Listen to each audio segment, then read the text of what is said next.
Hello students, welcome to your English class. बच्चों, आज हम जो है चैप्टर नंबर 3 डिस्कस करेंगे। आपके चैप्टर का टाइटल है 2 स्टोरीज अबाउट फ्लाइंग। बच्चों, इस चैप्टर के 2 पार्ट्स हैं। आई होप आपने इसका वीडियो, एक्सप्लेनेशन का वीडियो और इसकी चैप्टर की आपने बुक से प्रॉपर वे में रीडिंग कर ली होगी।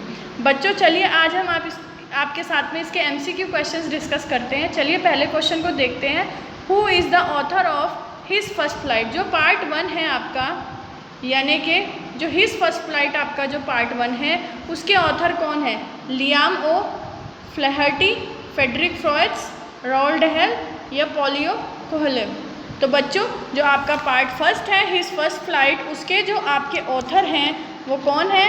वो है लियाम ओ फ्लैहर्टी। ऑलराइट, तो आपका ऑप्शन नंबर जो ए है वो आपका सही आंसर है। चलिए अब सेकंड पार्ट डिस्कस करते हैं। Who is the author of black aeroplane? जो आपका इस चैप्टर का सेकंड पार्ट है, उस सेकंड पार्ट के ऑथर कौन है?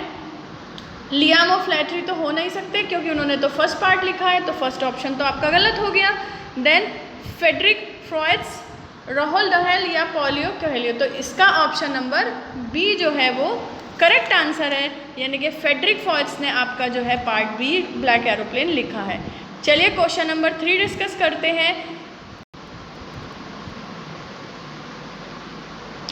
The lesson his first flight is about a? जो आपका पार्ट 1 है हिज फर्स्ट फ्लाइट, वो किसके बारे में है? एक पायलट के बारे में है, एक सीगल के बारे में है, पैरट के बारे में है या पिजन के बारे में? बच्चों, ये जो आपका पार्ट 1 है हिज फर्स्ट फ्लाइट, ये एक सीगल के बारे में, तो आपका ऑप्शन बी करेक्ट आंसर है। क्वेश्चन नंबर 4 देखते हैं। Why was he afraid? वो जो सीगल है, जो यंग सीगल है, वो क्यों डरा हुआ था?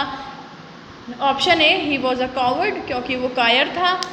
Option B, he was afraid of his wings will not support him, उसको इस चीज़ का डर था कि उसके जो विंग्स हैं, उसके जो पंख हैं, वो उसको सपोर्ट नहीं करेंगे। या option C, he was afraid that every one would जज हिम, उसे इस चीज़ का डर था कि हर कोई जो है उसे जज करेगा। या ऑप्शन डी, बोथ 1 and 2, या फिर आपका फर्स्ट ऑप्शन और सेकंड ऑप्शन दोनों ही इसमें करेक्ट हैं। तो आपका आंसर क्या है? उसको यंग सीगल को डर था कि उसके जो पंख हैं, उसके जो विंग्स हैं, वो बहुत कमज़ोर हैं, वो जब उड़ान भरेगा तो उसके पंख उसको सपोर्ट नहीं कर पाएंगे। चलिए अब क्वेश्चन नंबर 5 देखते हैं बच्चों। What did his parents threaten him with if he did not flu away? अगर वो उड़ान नहीं भरेगा, वो उड़ेगा नहीं, तो उसके माता पिता जो है उसे किस चीज़ से डरा रहे थे? To never talk to him, कि वो उससे कभी बात नहीं करेंगे। टू पनिश हिम, वो उसको सजा देंगे। टू स्टार्व हिम, वो उसको भूखा रखेंगे। या टू अबंडंट हिम, उसको छोड़ देंगे।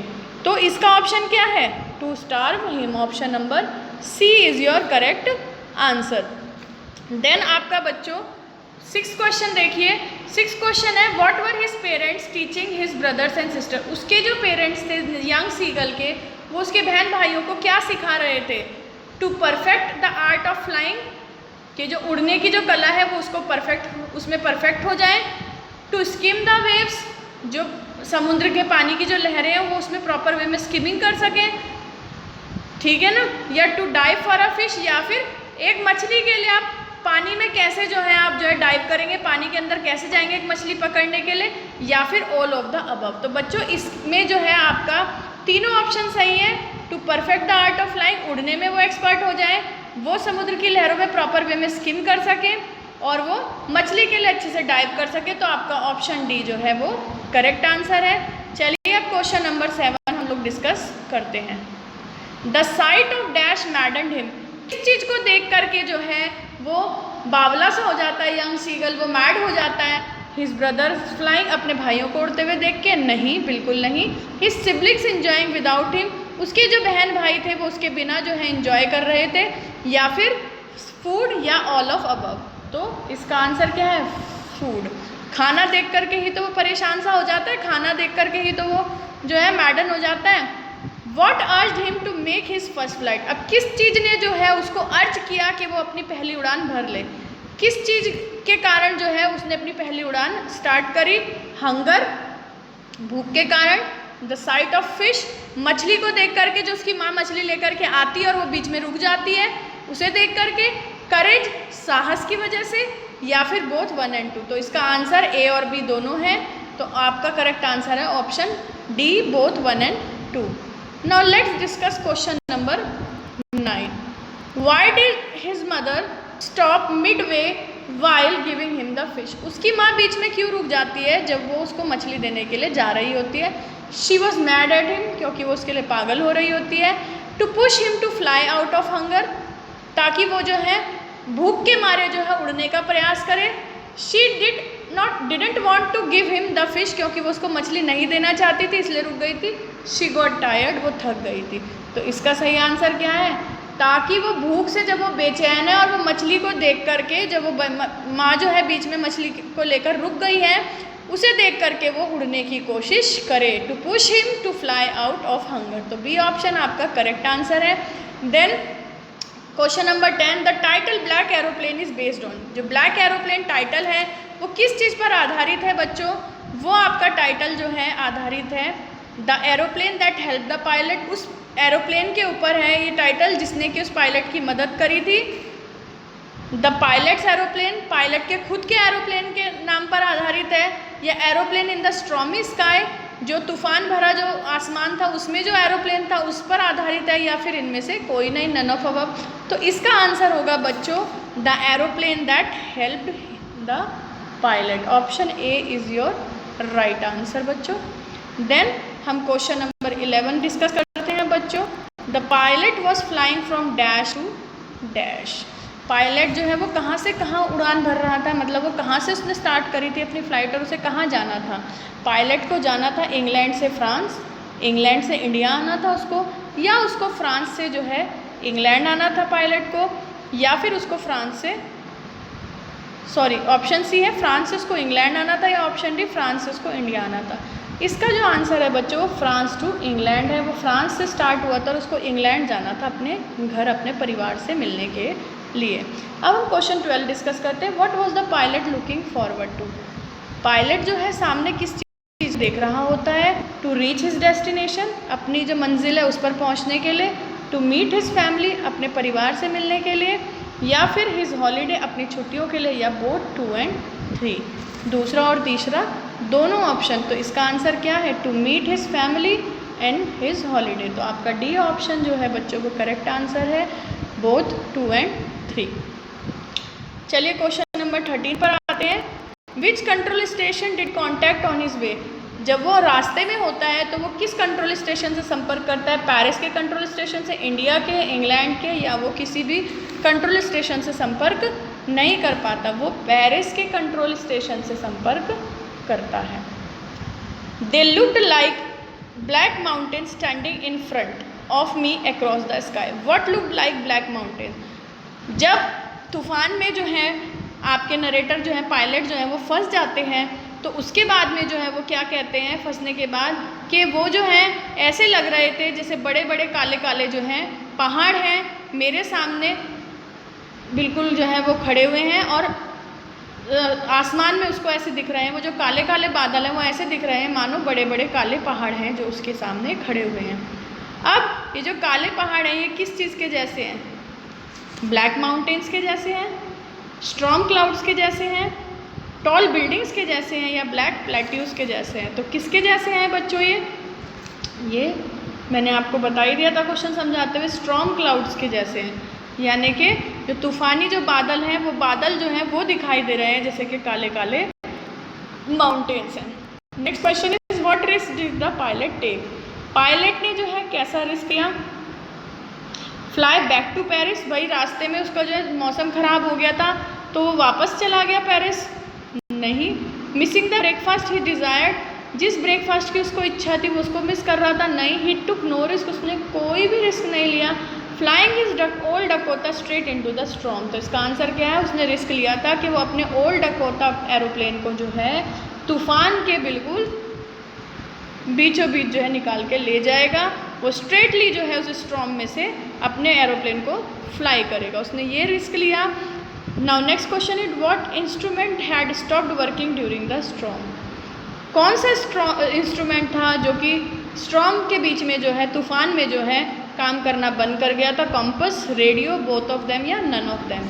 बच्चों जब इतना ज़्यादा तूफान हो जाता है और वो तूफान के बीचों बीच होता है पायलट, तो ना तो उसका कॉम्पस काम कर रहा होता है और ना ही उसका रेडियो काम कर रहा होता है। तो आपका option C both of them जो है वो करेक्ट आंसर है।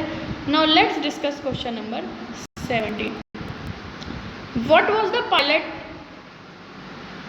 Not sorry about? पायलट किस चीज़ के लिए जो है सॉरी फील नहीं कर रहा था? मिसिंग हिज हॉलीडे, अपने हॉलीडे मिस कर रहा था, driving the plane into the storm, risking the lives of fellow passenger, या बोथ 2 and 3। बच्चों देखिए इस ये जो ऑप्शंस हैं इसमें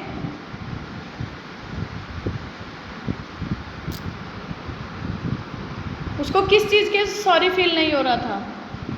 driving the plane into the storm, उसको इस चीज़ के लिए बिल्कुल भी सॉरी फील नहीं हो रहा था, क्योंकि वो जब स्टॉर्म में से निकल के जाता है तभी तो वो कामयाब होता है। And risking the life of his fellow passenger, उसके साथ में जो फेलो पैसेंजर होता है वो उनकी लाइफ के लिए जो है वो रिस्क लेता है, तो उसके तो साथ में कोई होता ही नहीं है, वो तो अकेला था अपने डकोटा एरोप्लेन में, ओल्ड डकोटा में। तो ये दोनों ही ऑप्शन इसके लिए सही होंगे। आपका आंसर होगा बोथ 2 and 3। जब कोई था ही नहीं तो उनकी लाइफ का रिस्क कैसा? ठीक है ना। Then question number 18 is what did the seagull pretend was happening to him so that he could take his first flight? अब जो सी गर्ल था वो जो है क्या प्रिटेंड करता है कि उसके साथ क्या हो जाएगा अगर वो अपनी पहली उड़ान लेगा? अगर वो उड़ने का प्रयास करेगा तो उसके साथ क्या होगा? ही वॉज अनकॉन्शियस, वो बेहोश हो जाएगा। He was falling down the Cliff, वो जो क्लिफ है वहाँ से गिर जाएगा। ही वॉज फॉलिंग एस्लीप, वो जो है सो जाएगा। या ही लॉस्ट हिज बैलेंस। वो क्या प्रिटेंड करने की, क्या दिखाने की कोशिश कर रहा होता है? वो ये दिखाने की कोशिश करता है कि ही वॉज फॉलिंग एस्लीप, कि उसको नींद आ जाएगी। Now next question is what food did the seagull mother get for it? Seagull की जो माँ है वो उसके लिए भोजन में क्या लेकर आती है, जिसको देख करके वो जो है मैडन हो जाता है, बावला सा हो जाता है। ठीक है ना। अर्थवर्म केंचुए लाती है, मछली लाती है, इंसेक्ट्स लाती है, या वो रॉडेंट्स लेकर के आती है, वो उसके लिए मछली लाती है। तो आंसर भी आपका जो है वो सही आंसर है। How far was the narrator from Paris when he saw dark clouds in the sky? जब उसको आसमान में काले काले जो है बादल दिखाई देते हैं तो वो पेरिस से कितना दूर होता है? 200 किलोमीटर, 100 किलोमीटर, 50 किलोमीटर या 150 किलोमीटर? वो जो है पेरिस से 150 किलोमीटर होता है। ठीक है बच्चों, चलिए क्वेश्चन नंबर 21 डिस्कस करते हैं। Which of the pilots instrument stopped? Pilot का कौन सा इंस्ट्रूमेंट था जिसने के काम करना बंद कर दिया था? Stopped working first. जो पायलट के उस इंस्ट्रूमेंट के बारे में बताइए जिसने पहले काम करना बंद कर दिया। कॉम्पस ने उसके, रेडियो ने उसके, या दोनों एक साथ बंद हो गए, या दोनों ही काम कर रहे थे? उसके कॉम्पस ने पहले काम करना बंद कर दिया था। तो आपका ऑप्शन ए जो है सही आंसर है। When the pilot of the black aeroplane asked the narrator to follow him in which direction did he turn the aeroplane? जब ब्लैक एरोप्लेन के पायलट ने नरेटर को कहा कि मेरे पीछे पीछे आओ, मुझे फॉलो करो, तो उसने जो है एरोप्लेन कौन से डायरेक्शन में जो है घुमाया था? उसने अपना एरोप्लेन जो है साउथ में घुमाया था, नॉर्थ में घुमाया, ईस्ट में घुमाया, या उसने वेस्ट में घुमाया? तो बच्चों इसका जो करेक्ट आंसर है वो है option number B, north direction. चलिए अब क्वेश्चन नंबर 23 डिस्कस करते हैं। Why didn't the pilot turn the aeroplane back towards Paris? Pilot ने जो है एरोप्लेन को पेरिस की तरफ दोबारा क्यों नहीं मोड़ा? जब उसने देखा कि मौसम ख़राब हो रहा है, आसमान में बादल दिखाई दे रहे, तूफान आ रहा है, तो वो वापस पेरिस क्यों नहीं गया? पेरिस से तो वो 150 किलोमीटर की दूरी पर ही था। He wanted to meet his family, क्योंकि वो अपने परिवार से मिलना चाहता था। He wanted to go on a holiday, वो हॉलीडे पे जाना चाहता था। He did not want to miss the breakfast, वो अपना सुबह का नाश्ता जो है वो मिस नहीं करना चाहता था। या he did not like Paris, उसको पेरिस पसंद नहीं था। तो बच्चों इसका आंसर है he did not want to miss the breakfast, वो अपना नाश्ता नहीं मिस करना चाहता था जो वो घर जा कर के करता। What was the name of the aeroplane that the pilot was flying? जो पायलट एरोप्लेन उड़ा रहा था उस एरोप्लेन का नाम क्या था? एयरबस, बोइंग, डकोटा या मिनेसोटा? तो इसका आंसर सबको पता है, Dakota. Option C is your correct answer. Now let's discuss your last questions बच्चों। The pilot was not able to dash anything. Pilot जो है जब तूफान में फंस जाता है, he was not able to do what, क्या नहीं कर पाता वो, see anything, hear anything, speak anything या ऑल ऑफ देम। तो इसका आंसर क्या होगा, उसको जो है कुछ भी दिखाई नहीं देता है, वो कुछ भी नहीं देख पा रहा होता, तो यहाँ आंसर आएगा आपका ए, सी एनीथिंग। बच्चों इसी के साथ आपके 25 क्वेश्चंस जो इंपॉर्टेंट क्वेश्चंस हैं उनकी एक्सप्लेनेशन फिनिश होती है। आप इस वीडियो को बार बार देखिएगा, लगातार देखिएगा और अपने एग्ज़ाम की प्रॉपर वे में अभी से तैयारी शुरू कर दीजिए बच्चों, क्योंकि आपका ये 10th है, आपके लिए एक एक नंबर जो है वो बहुत ज़्यादा इंपॉर्टेंट है। Thank you students, have a very good day.